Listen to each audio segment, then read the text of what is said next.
Code of Ethics and Standards of Practice, the mighty Stephanie Summers. I'm excited to have you here, and here's why. I'm going to make you feel all kinds of embarrassed because Uncomfortable. she's awesome. You are the past president of UCAR. Yes, I am a past president. Give us a resume. All right. I grew up in Kansas, a few stints in a couple other states. I moved out to Utah in 1989. Ended up going to college out here, moved away, moved back, moved away, moved back. Moved back to Utah in 2007. Okay. After I started real estate in 2004 in New Mexico. Okay. And then a year later, I moved to Arizona in 2005 and started real estate there. So I was able to catch the end of the good market in each one of these, and I moved to Utah just in time for the market to crash. Just in time, yeah. So it is safe to say that you've survived not only one bad market, but 1,000 of them. It feels that way, yes. It got to the point, it's like, and I was new, and I could either, pack it in and do something else, or I could figure out how to do short sales. And that was my option, as a single mom, I got to support my kids. Yeah, so you've survived all of those through pure genius and a little bit of grit. Hard work.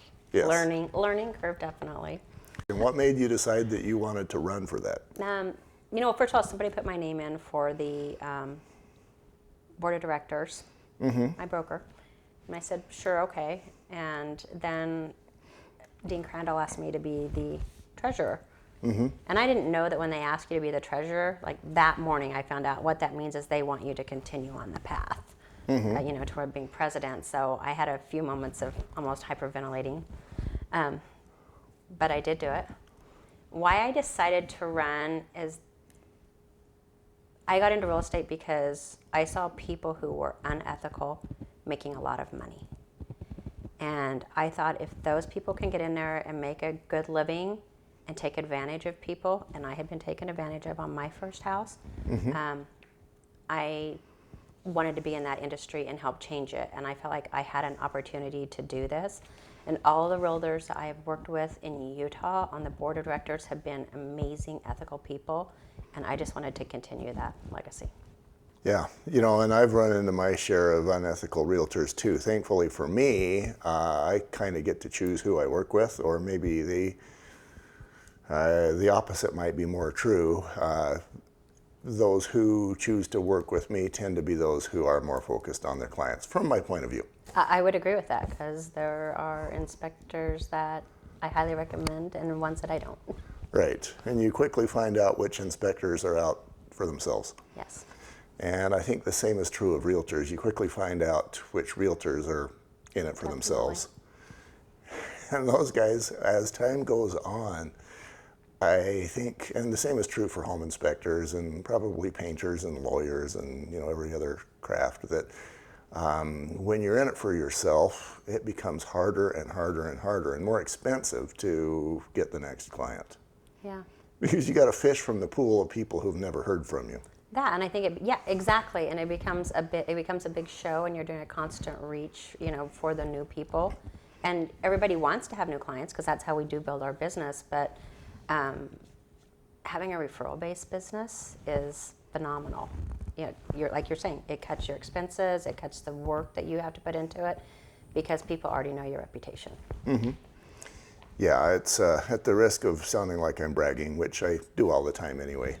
I don't do much marketing. I'll the phone rings and I'll answer it and I'll take an order, and I usually don't have to do any sort of a sales pitch.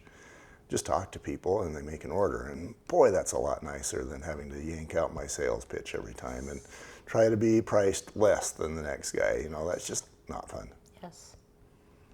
Yeah. Okay. When someone just calls and says, "We always call you. We're going to always call you." It's a good feeling, because you know that you've earned that trust. But then you think, I've got to work so much harder to keep that trust. So, I think it's just a domino effect in your business. Well, it totally is. Yeah, and I'm kind of passionate about that subject, the passionate customers subject. That basically, if you can treat one person really well, so that they're excited, not only willing, but excited to tell their friends about you, and then the friends come in, and then you've got a couple of more customers who are, again, excited to tell their friends about you. Before long, you're doing okay. Right. And that's sometimes a challenge because, like they say on reviews, you can get 20 5s, but as soon as you get a 1, people focus on that 1 because it's human nature to focus on the negative. That's true. So, like, I have never asked for reviews. And everyone's like, oh, you need to ask for reviews because people are looking on Google and you've only got like 3. And I'm like, oh, why do I care? But, you do care because you do have new people looking. So to have someone quietly tooting your horn is a nice thing. It is, and I'm an engineer, which means that I'm not a marketer. Yeah, your mindset is totally different. And so I don't want to do marketing. It's an uncomfortable place for me. I was an advertising marketing major. Yeah? That's a very different place. But I hate being on video. I guess to finish up this particular segment, I'm going to tell the story about how I met you first. I don't know why or how. Maybe it was the buyer. The first time that I ran into you is I just saw, I've been doing inspections since the beginning of time. I started back in 1993. And I've seen a lot of agents, and it becomes pretty apparent, at least to me, when somebody is knowledgeable and honest and capable and confident and all those things. And here you come, and I'm going, man, I thought I knew all the best agents, and now I apparently don't, because here's Stephanie.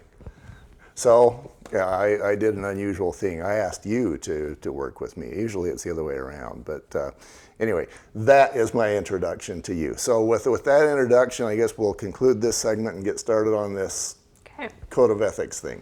All right. Be right back.